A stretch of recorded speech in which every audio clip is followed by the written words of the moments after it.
It was a quiet night in the suburbs. The moon was bright and the air felt still.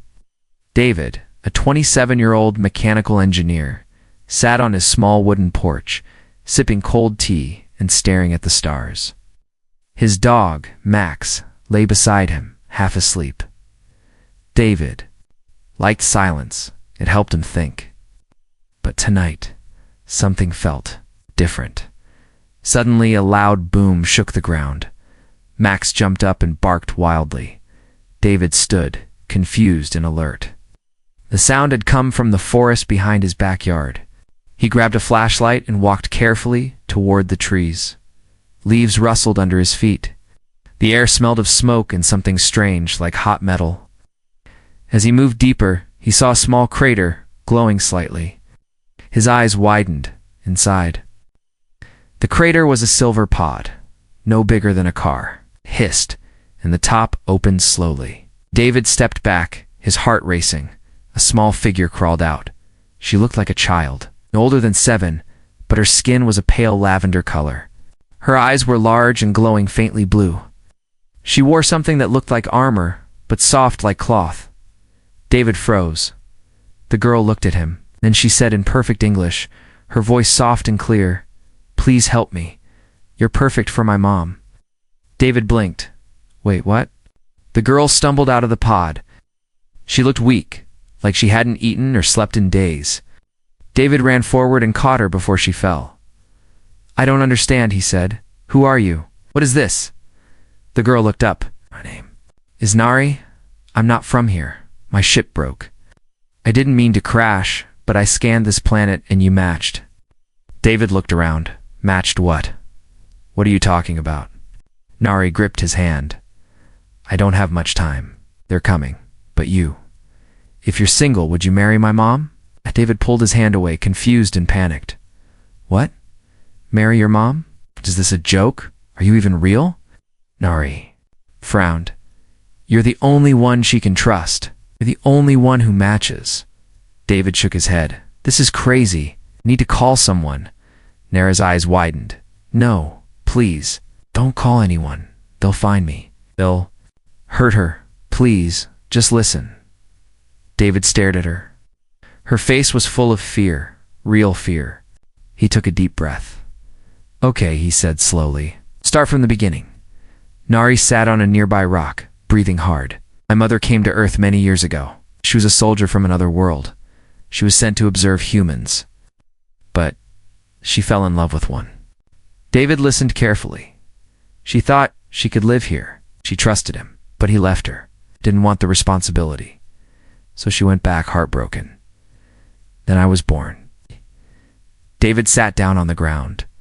This was insane, and yet it didn't feel like a lie. "She always told me," Nari continued, "that maybe, just maybe, there's still hope among humans. That somewhere out there, someone kind and brave might exist." David looked at her. "And you think that's me?" Nari nodded. "You fix machines like my mom. You live alone. You're strong, and your DNA matches hers. I saw it when I scanned Earth. I came here for you." David couldn't believe what he was hearing.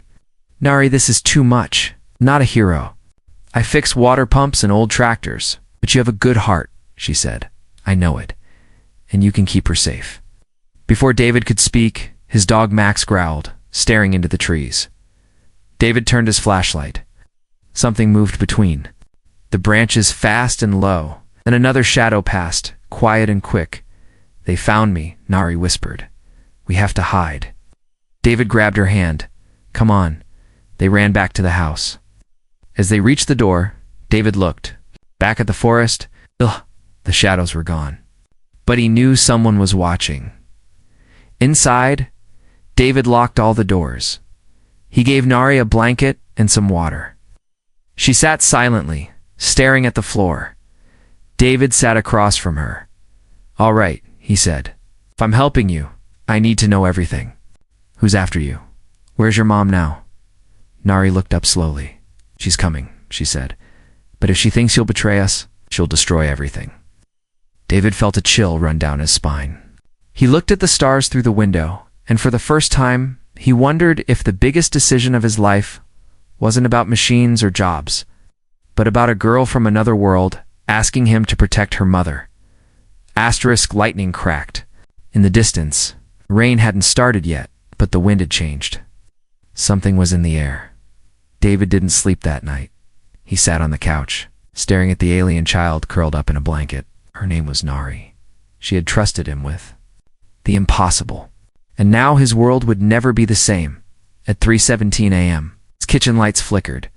The radio one he hadn't touched in months turned on by itself. Static buzzed through the room. David stood, heart racing. Nari's eyes opened. She sat up fast, blinking at the radio. "It's her," Nari said softly. "Who?" David asked. "My mom. She's close." The static cleared. A deep, calm voice came through. Not loud, but heavy like thunder far away. "If the human harms the child, Earth ends." David grabbed the radio and pulled the plug. The signal kept playing. He stared at Nari. What kind of mother threatens an entire planet? Nari looked down. She doesn't trust humans. Last time she almost died because of one. Before David could ask more, a sound came from the backyard like fabric, tearing in the wind. David ran to the window. A figure stood near the trees, tall, silent, glowing faintly silver. David's breath caught. "Is that her?" Nari nodded. "Yes, that's Zilla, my mother." David opened the door and stepped outside. The grass under his feet was cold. The air was heavy. Zilla moved closer. Her armor shifted like liquid metal, smooth but strong. Eyes were golden. Her presence felt larger than life, as if gravity bent around her. She stopped a few feet away. "Are you the one who took my daughter?" Her voice was calm, but every word felt like a test. "I didn't take her," David said. "She crashed. I helped."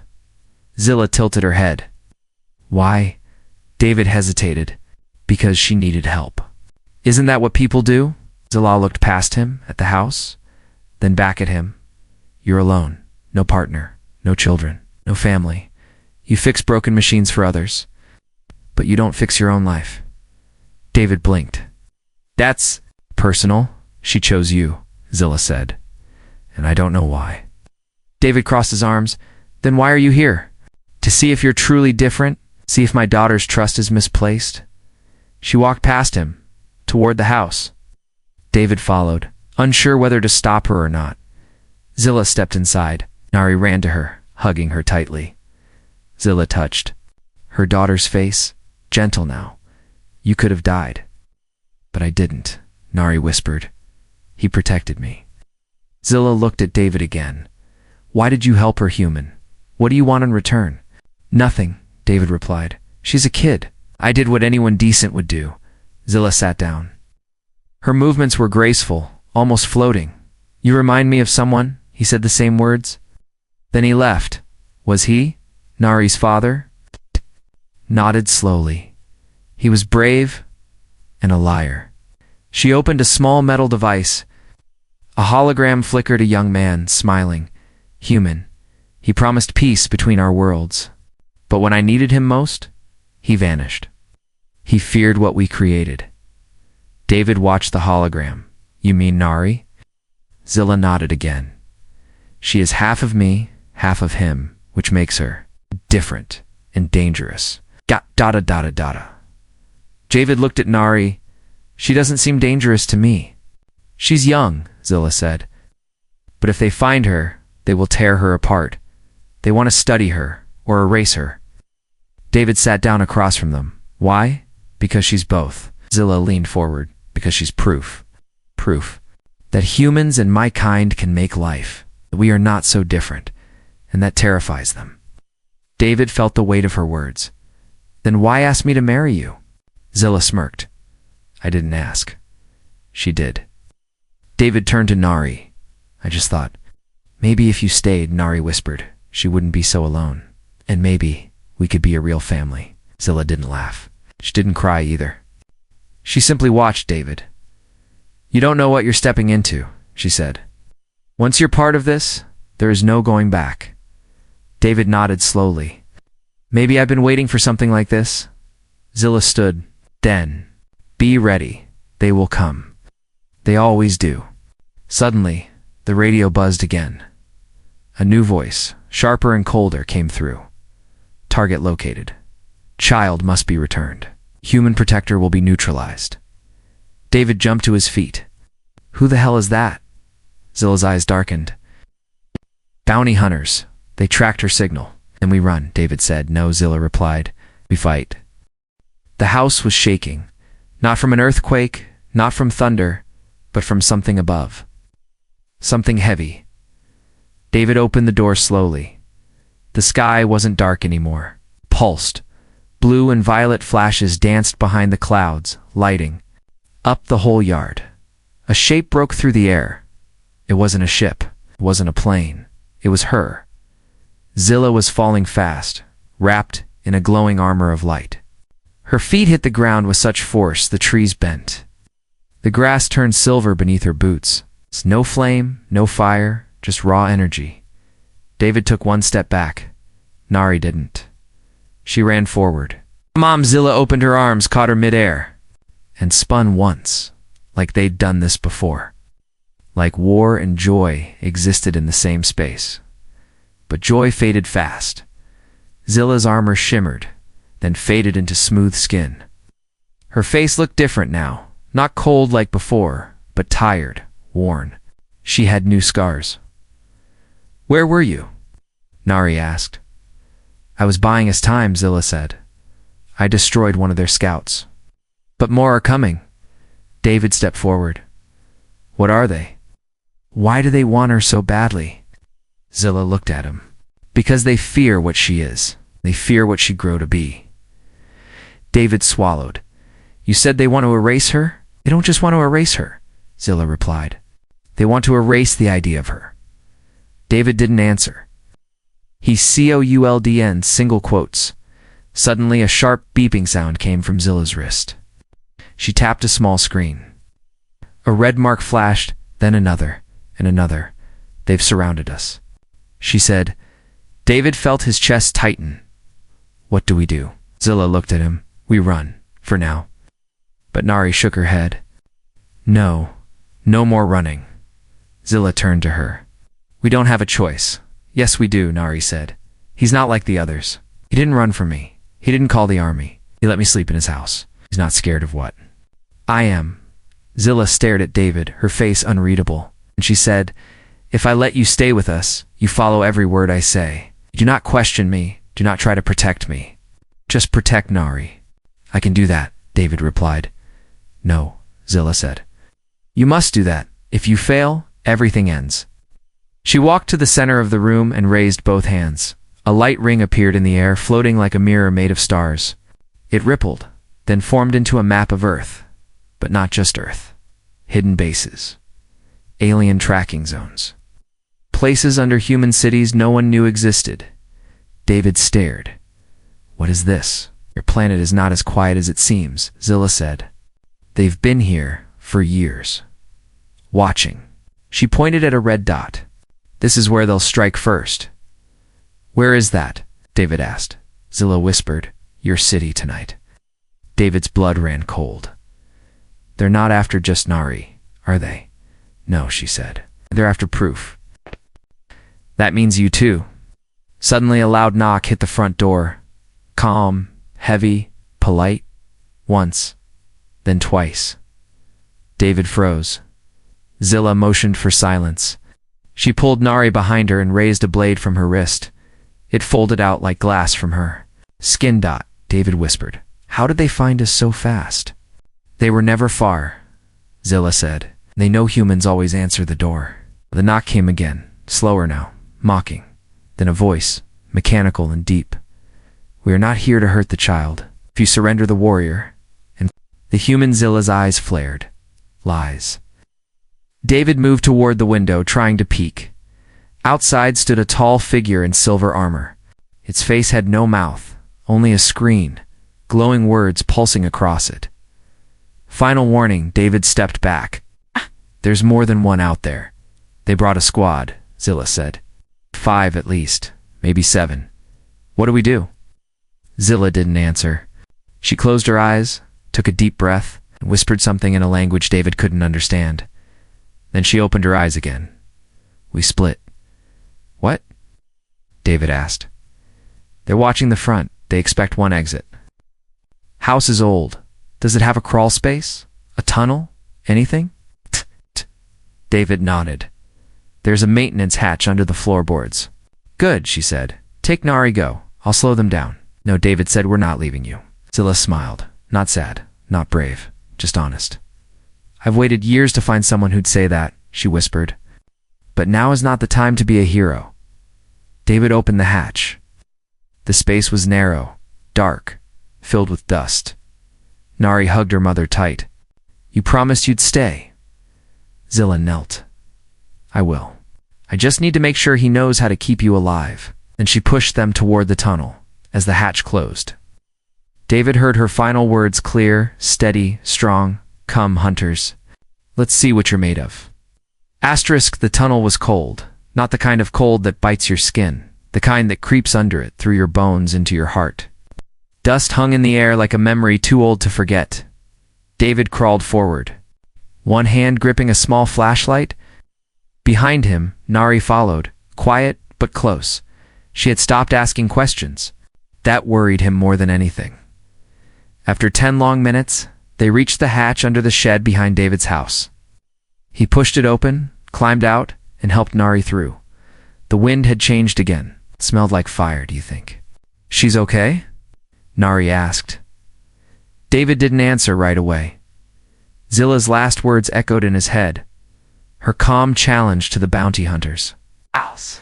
The way she smiled. Not afraid to fight for her daughter. For him, I don't know, David said, softly. But she told me to keep you safe. So that's what I'll do. They ran into the woods deeper than before. No flashlight now, just moonlight. Far behind them, the sky flashed. Loud crashes echoed through the trees. Zilla was still fighting, but for how long? They found an old hunting cabin. David had used it. Once years ago, it had no power, no heat, and barely 4 walls. But it was hidden. He blocked the door with furniture and lit a single candle. Nari sat on the floor, hugging her knees. She looked so small, so human, and yet so not. David knelt beside her. You okay? She looked at him, her big glowing eyes full of something heavy. I think I remember Earth, she said. But I've never been here. David sat down. What do you mean? Nari pulled something from her jacket, a smooth crystal, the size of a coin. She held it out. He took it. A soft light glowed from inside, and a small image floated above it like a hologram. A younger Zilla, smiling, laughing, holding a baby in her arms. That's you, David whispered. Nar nodded. She used to tell me stories about this planet. How the sky looked, how flowers smelled, how her first kiss felt. David looked at her. She told you about your dad? She told me he was kind, smart, but scared. She never blamed him, but I could see it in her eyes. He left her broken. David clenched his fists, and now she's afraid I'll do the same. Nari whispered. She doesn't want a partner. She wants someone who won't run. David sighed. That's not easy, kid. I'm not a fighter. I'm not some hero. You stayed, Nari said. That makes you different. Outside, something moved. David grabbed a small wrench, the only weapon he had, and peeked through a crack in the wall. Nothing, just trees. He turned back. Why did she come back to Earth at all? Nari was quiet for a moment. Then she said, because of me. I begged her. I told her Earth was my other half. I wanted to see the world that made me. David nodded slowly. And the bounty hunters. They followed us across 3 systems, she said. They think I'm unnatural, that I shouldn't exist. That's not their decision. They don't care, Nari whispered. They're afraid that I'll inspire others, that more like me will be born. David sat back, staring at the flame. Sometimes fear makes people cruel. Silence filled the cabin, till Nari asked something strange. Do you miss anyone? David looked up. What? Do you ever remember someone who's gone and wish you could go back? Fix what went wrong. He took a deep breath. My brother, David said. He died in a car crash. I used to blame myself. I was supposed to drive that day. Nari reached out and took his hand. I think that's why you understand my mom, she said. You know what it feels like to lose someone and carry the... Wait, David looked at her, surprised. You're too wise for your age. I'm not old, she said, smiling a little. I'm just made from two broken people who still believe in hope. Outside, thunder rolled. But it wasn't thunder. It was a sound only David and Nari could now recognize. Alien engines? They were being tracked again. David stood quickly, grabbed his bag, and opened the door just enough to see the sky. 3 ships, small, fast, headed straight toward them. Nari stood too. I should have never come here, she said. They'll just keep chasing me. David put his hand on her shoulder. No, they're chasing an idea. That idea is worth protecting.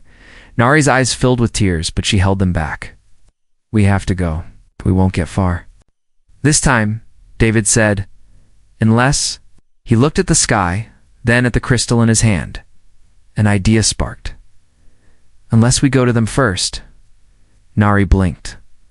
To the bounty hunters? No, David said. To the ones who make the rules. The council? If they really see you, maybe this ends before more people die. Nari looked unsure. The council is dangerous. So are you. David smiled, but in a good way. The engines grew louder, but this time, they didn't run. They packed what little they had, stepped into the woods, and walked toward the storm, not away from it. The sky above Antarctica didn't belong to Earth anymore. Clouds twisted in unnatural patterns. Light shimmered in waves no human eye could fully understand. And far below, buried under miles of frozen ice, something ancient waited. A door opened, not a human door, but a living gate, grown from alien metal, shaped by thought, not tools. It pulsed softly like a heart. David stepped through it, holding Nari's hand. They were standing in the council chamber, a hidden alien stronghold. Deep beneath the surface, no governments knew about it. No satellites could see it. It had existed before human civilization, even learned to write. It was silent. Then the lights rose, and they were not alone. Figures surrounded them. Not soldiers, not guards, but leaders. From a dozen species, tall, short, glowing, scaled, winged, even floating. Each had eyes that held centuries of memory. Each wore robes, armor, symbols of power from their home worlds. In the center of the chamber stood a long stone platform. It wasn't a throne. It was a place of judgment. A voice spoke deep, echoing in all directions. You have brought the hybrid child. David nodded. Her name is Nari. Another voice, sharper now. You broke protocols, crossed borders, activated old signals. Why? David stepped forward. To end the hunt. To show you she's not a threat.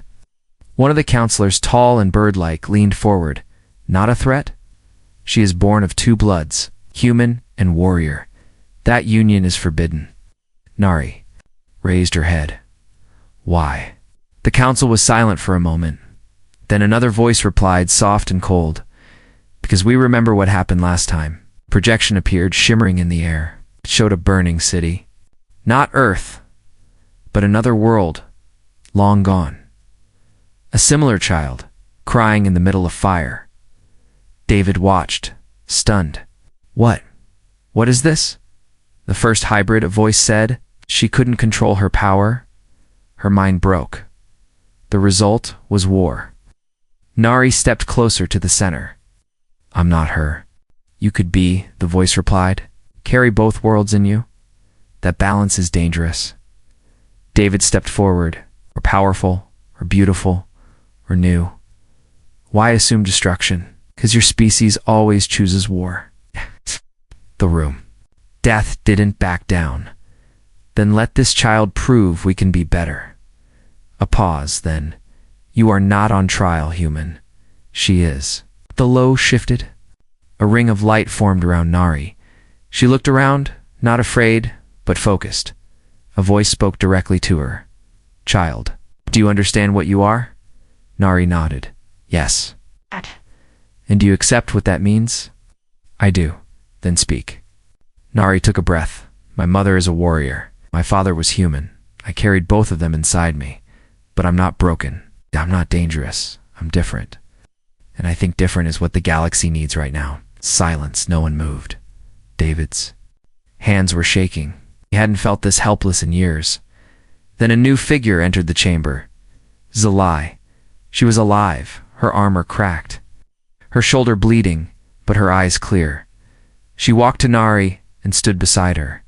If you harm her, she said calmly, I will burn this chamber down. The council stirred. You threaten us? I promise you, Zilla said, what you fear already exists. And it's not her, it's your fear. One of the counselors stood.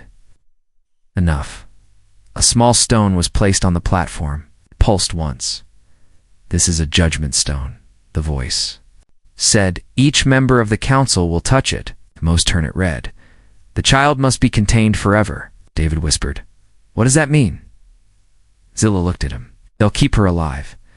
But locked in a stasis field, she'll never grow, never feel, never be free. No, David said. No way. The first counselor stepped forward, touched the stone. It flashed red. The second red, the third red. David's heart sank. Fourth. Blue dot, fifth blue dot, then red again. David turned to Zilla. We're losing. Zilla clenched her fists. Then we don't wait. She stepped forward, raised her arm, and activated a small device. A glowing symbol appeared in the air. A symbol of war?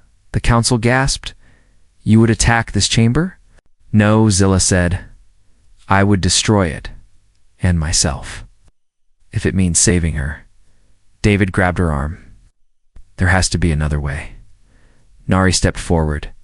She didn't cry. She didn't scream. She simply said, if you're afraid of me, let me show you what I really am. She closed her eyes. Her body glowed faintly, then brighter. Light filled the chamber. Not fire, not energy. Something else, harmony. Each council member saw something different.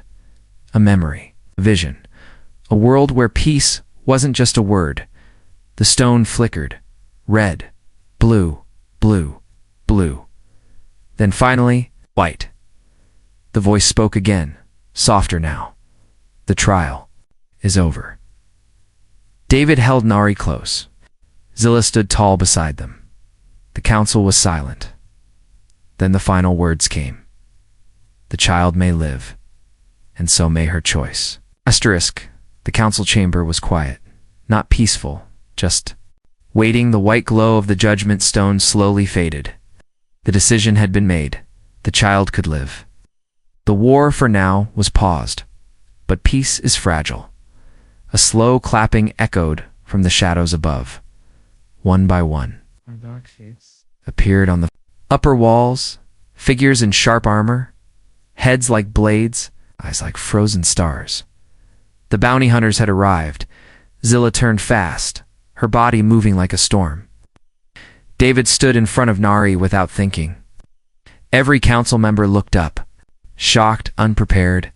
We were promised justice, the leader of the bounty hunters said. His voice was metal scraping metal. Came to witness her destruction, not her survival. She passed the trial, Zilla said, her blade sliding out from her wrist again. Step down. But the bounty hunter smiled, not with joy, but confidence. We do not recognize your counsel anymore. You're old, soft, weak. He raised a hand. A sudden blast hit the chamber wall. Fire exploded through the air. Screams echoed. Chaos had returned. David pulled Nari down behind the platform. Zilla leapt into the smoke, blades flashing. The hunters dropped like shadows. 2 fell, then 3. But more came. David looked at Nari. We need to get out. Now. No, she said. We have to stop them. Can't fight them alone. You're not alone, said a voice behind him. David turned. It was the bird-like counselor. Wounded but standing, holding a strange crystal weapon. You stood with the child, the counselor said. We stand with you. More members joined. Warriors, thinkers, leaders all standing beside a girl who had once been their fear. But it wasn't enough. The bounty leader stepped onto the central platform.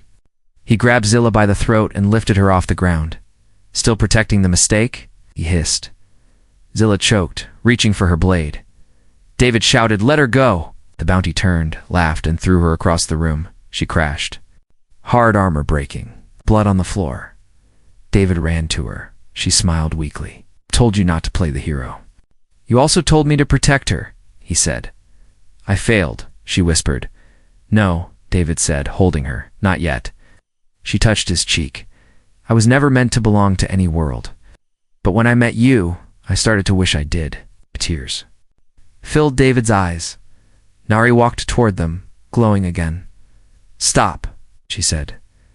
The bounty leader turned. "I'm not a mistake," she said. "I'm your future." She raised her hand. Light not bright, but deep, filled the room. Not just from her body, but from the space around her. She was connecting to something old, something bigger than anyone could see. The bounty leader took a step back. "What are you?" he said. "Balance," she whispered. "And you can't destroy balance. You can only delay it." A loud hum filled the air. The chamber itself responded. Walls shifted. Roots of energy wrapped around the bounty hunters, blocking them in midair like vines of gravity. One by one, their armor cracked, and then silence. It was over. Zilla, barely conscious, looked at David. She chose the peaceful path, she said. Like her father, David smiled. Like her mother, too. Zilla's eyes fluttered. "You know, if you're still single?" David laughed through the tears. "Don't finish that sentence," but Nari did. "Would you marry her?" Everyone turned. Nari stood proud, confident, glowing. David looked down at Zilla, beaten, bloodied, fierce, and yet more human than any person he had ever met. "Yes," he said, "she'll have me." Zilla blinked. "You'd marry an alien warrior, hunted across galaxies, the Hephalian child." David leaned closer. "She's not just an alien warrior. She's someone who never stopped fighting, someone who never gave up on love." Nari clapped her hands. "That means yes." The bird-like counselor stepped forward. "Then let the galaxy witness this union. A human and a warrior. Not just for love, but for peace." A circle formed. No church, no rings, just energy, light, and truth. David and Zilla stood, bruised, bleeding, alive. Hands met, hearts opened. The galaxy changed, and far above, stars blinked, not as weapons, but as witnesses. The war didn't end with an explosion. It ended with a whisper. And that whisper echoed across stars. Days passed since the battle beneath the ice. The council chamber had been repaired. Bounty hunters, now prisoners, no longer spoke of bloodlines. In purity, spoke of choice. Outside the chamber, a new sky stretched. Not Earth's, not alien, something in between. A shared sky. David stood on a balcony made of crystal and light. Wasn't used to the silence of space stations. No cars, no birds. Just the soft hum of life machines, air, energy. He looked down at the planet below. Earth still spinning. "Still blue? You're thinking too much," said a voice behind him. He turned. Zilla stood there in a silver robe instead of armor. Her hair was tied back. Her scars had not been healed. She had chosen to keep them. "They make me honest," she had said. David smiled. "I never thought I'd marry someone who owns a sword that talks." She raised an eyebrow. "It hums. It doesn't talk." He stepped closer. Same difference. They stood together, watching the planet slowly rotate. The ceremony had been 2 days ago. No dancing, no rings. Just a bond, sealed by light and accepted by two worlds. Nari had planned the whole thing, and now she had vanished, not lost. Just busy. In another part of the station, Nari stood in front of a group of children. Some human, some not. She held up a glowing crystal and smiled. "This," she said, "is what happens when people stop being afraid." The children leaned in. Wide eyes. "Open minds," she continued. "My mom was supposed to destroy Earth. My dad was supposed to fear her. Instead, they chose each other. That's why you're here. That's why I'm here."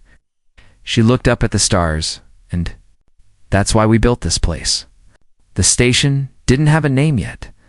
Some wanted to call it Harmony Point. Others said Nari's Bridge. David preferred something simpler, home, because for the first time, it didn't matter what planet someone came from. What mattered was what they believed in. Zilla and David walked through the garden's floating paths made of soft light. Flowers from 6 planets grew here. Some sang, some glowed. One tried to bite David's finger. He laughed, still learning. They smirked. Still alive? They sat on a bench as clouds drifted past the glass dome above them. You think peace will last? He asked. Zetla didn't answer right away. Then, it never does. He looked at her, but she continued. This time it might return faster. David nodded. I'll take that. They sat in silence again. The good kind. Kind you only find when words aren't needed anymore. Then footsteps approached. Nar, holding 2 devices. Mom, David, I need you to record a message. David blinked. A message for what? 4. The next ship, she said. CEY. Last stood. What ship? The first ambassador ship, Nari replied. It leaves in 3 days to explore new systems. Carry peace treaties. Offer knowledge. It needs a voice. David smiled. And you want us to say something wise? Nari said. Just something real. She held out the device. Zilla looked at David. David looked at Zilla. Then he said, softly, into the mic. We were afraid of each other. Then we listened. Zilla followed, her voice calm. We fought each other. Then we healed. David again. We come from different stars. But we want the same light. Zilla, if you're listening, maybe you want it too. Nari ended the recording. Perfect! She smiled at both of them, the smile of someone who had changed history without firing a weapon. You did it, David said to her. Nari shook her head. We did it. Together, they looked out through the glass dome one last time. Stars blinked across the void, thousands of them, maybe millions. And somewhere out there, someone else was afraid. Someone else was alone. But maybe, not for long.